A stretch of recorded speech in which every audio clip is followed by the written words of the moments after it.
আপনারা তো ডিমের অনেক রেসিপিই খেয়েছেন বা পটলের অনেক রেসিপিই খেয়েছেন, কিন্তু এই রেসিপিটা একবার বানিয়ে দেখবেন, খেতে কিন্তু হয় অসাধারণ। তো এটা কেমনভাবে বানাতে হয় চলুন ভিডিওর মাধ্যমে দেখে নেওয়া যাক। ভিডিওটা স্কিপ না করে ভিডিওর শেষ পর্যন্ত আমার পাশে থাকার অনুরোধ রইল। নমস্কার বন্ধুরা, আবার নতুন ভিডিও নিয়ে আপনাদের সামনে হাজির হয়েছি। আমার চ্যানেলে নতুন হয়ে থাকলে চ্যানেলটিকে সাবস্ক্রাইব করে আমার পাশে থাকবেন। চলুন আর কথা না বাড়িয়ে ভিডিওটা শুরু করা যাক। এখানে আমি 400 গ্রাম পটল নিয়ে নিয়েছি। আমি আমার পরিমাণ মতো নিয়ে নিয়েছি, আপনারা আপনাদের পরিমাণ মতো নিয়ে নেবেন। এই পটলগুলোকে খোলা ছাড়িয়ে কেটে নেব। পটলগুলো খোলা ছাড়িয়ে ঠিক এমন লম্বা লম্বা করে কেটে ধুয়ে নিয়েছি। আমি আমার মতো শেপ দিয়ে নিয়েছি, আপনারা আপনাদের মতো কেটে নেবেন। যেহেতু রান্নাটা আমি উনানে করব, তাই উনানের জালটা ধরিয়ে নিয়েছি আর কড়াটা বসিয়ে দিয়েছি গরম হতে।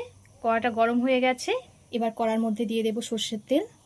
এই রান্নাটা অবশ্যই সর্ষের তেলে করবেন, সর্ষের তেলে করলে খেতে বেশি ভালো হবে। তেলটাকে খুব ভালোভাবে গরম করে নেব। তেলটা কিন্তু খুব ভালোভাবে গরম করে নিয়েছি।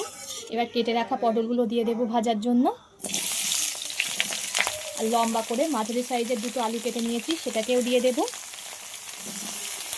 আলু পটল খুব ভালোভাবে ভেজে নিতে হবে।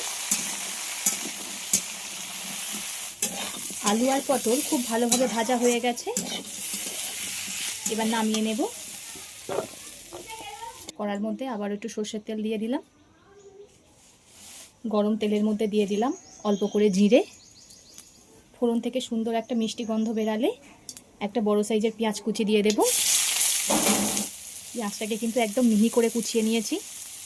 পেঁয়াজটা একটু ব্রাউন করে ভেজে নেব, খুব একটা কিন্তু বেশি ভাজবো না। পেঁয়াজ পুড়ে গেলে তরকারির টেস্টটা নষ্ট হয়ে যাবে। পেঁয়াজটা আমার ব্রাউন করে দেখুন ভাজা হয়ে গেছে। এবার এতে দিয়ে দেবো একটা মাঝারি সাইজের টমেটো কুচি। টমেটোটা গলা অবধি একটু ভেজে নিতে হবে।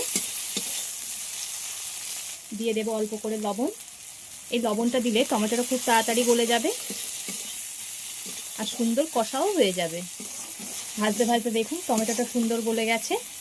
এবার এতে 4 চামচের 3 চামচ আদা রসুন বাটা দিয়ে দিলাম। আদা রসুনের যতক্ষণ না কাঁচা গন্ধ চলে যায় ততক্ষণ ভাজতে হবে। আদা রসুনের যতক্ষণ না কাঁচা গন্ধ চলে যায় ততক্ষণ কষিয়ে নিতে হবে। কষাতে কষাতে আদা রসুনের কাঁচা গন্ধ চলে গেছে। এবার এতে দিয়ে দেব একটা ডিম। আমি এখানে একটা ডিম দিলাম, আপনারা চাইলে ডিমের পরিমাণটা বাড়িয়ে নিতে পারেন। এবার ডিমটাকে একটু ভেজে নেব। আমার ভাজা হয়ে গেছে। এবার এতে দিয়ে দেব যে আলু পটল ভেজে রেখেছিলাম সেটাকে। এবার দিয়ে দেব একটা কাঁচা লঙ্কা চিকিয়ে।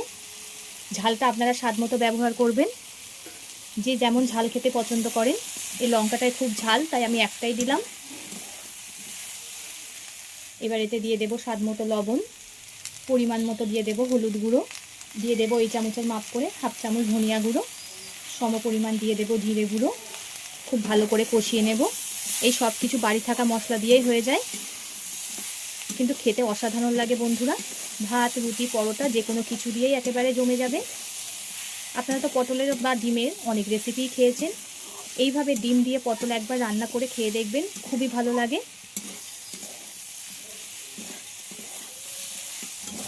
আমার বন্ধুরা কে কোথা থেকে দেখছেন কমেন্ট করে জানাবেন। আপনারা এত সুন্দর সুন্দর কমেন্ট করেন, আমার পড়তে কিন্তু ভীষণই ভালো লাগে। আর এইভাবে পাশে থেকে সাপোর্ট করার জন্য সকলকে অসংখ্য ধন্যবাদ। সব কিছু কিন্তু আমি খুব ভালোভাবে কষিয়ে নিয়েছি। এবার এতে দিয়ে দেব জল। আমি আমার পরিমাণ মতো জল দিয়ে দিয়েছি, আপনারা আপনাদের পরিমাণ মতো জল দিয়ে দেবেন। অনেকে আছে শুকনো খেতে পছন্দ করে, অনেকে আছে ঝোল ঝোল খেতে পছন্দ করে, সেই বুঝে জলটা দিয়ে দেবেন। এবার ঝোলটাকে ফুটতে দেব। যেহেতু রান্নাটা আমি উনানে করছি তাই বসিয়ে রেখেছিলাম নিভন্ত আছে। দেখুন কত সুন্দর সব গলে গেছে আর একটা মাখো মাখো ব্যাপার চলে এসছে। এবার এতে দিয়ে দিলাম অল্প করে চিনি। চিনিটা দিলে সব কিছু স্বাদ ব্যালেন্স করবে, তাই অল্প করে চিনি দিলাম। একবার না বানালে বন্ধুরা বুঝতেই পাবেন না এটা এত দারুণ খেতে হয়। এবার এতে দিয়ে দেব অল্প করে গরম মশলা গুঁড়ো। আশা করি এই সিম্পলভাবে তৈরি করা রেসিপিটা আপনাদের সকলেরই ভালো লেগেছে। কার কেমন লেগেছে অবশ্যই কমেন্ট করে জানাবেন। এতক্ষণ ধৈর্য ধরে ভিডিওটা দেখার জন্য সকলকে অসংখ্য ধন্যবাদ। সবাই সুস্থ থাকবেন, ভালো থাকবেন। পরবর্তী একটা ভিডিও নিয়ে আপনাদের সামনে আবার হাজির হচ্ছি।